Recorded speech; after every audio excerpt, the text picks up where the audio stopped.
السلام علیکم میرے دوستو، اپنے چینل میں آپ سب کو خوش آمدید کہتا ہوں۔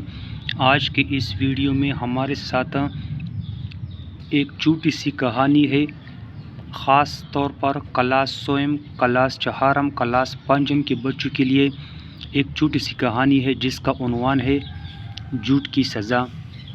تو چلو شروع کرتے ہیں۔ ایک دفعہ کا ذکر ہے کہ کسی گاؤں میں ایک گڈریا رہتا تھا۔ وہ ہر روز اپنی بکریاں چرانے جنگل میں لے جاتا تھا۔ ایک دن اسے شرارت سوجی اور پکارنے لگا، شیر آ گیا، میری مدد کرو۔ گاؤں کے لوگ بھاگ کر اس کے پاس پہنچے تو دیکھا کہ وہاں کوئی شیر نہ تھا۔ اس نے تو شرارت سے جھوٹ بولا تھا۔ کچھ دن بعد گڈریے کو پھر وہی شرارت سوجی۔ ایک دن کیا ہوا کہ جنگل میں سچ مچ شیر آ گیا۔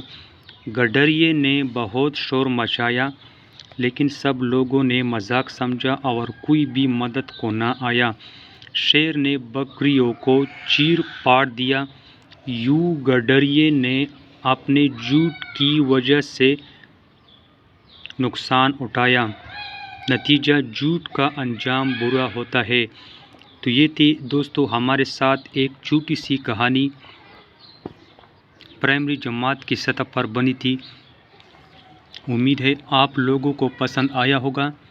اگر آپ میرے چینل پر نئے ہیں تو پلیز میرے چینل کو ضرور سبسکرائب کریں اور ساتھ میں بیل کا بٹن بھی دبا دیں تاکہ ہر آنے والی ویڈیو آپ تک آسانی سے پہنچا سکے۔ خدا حافظ۔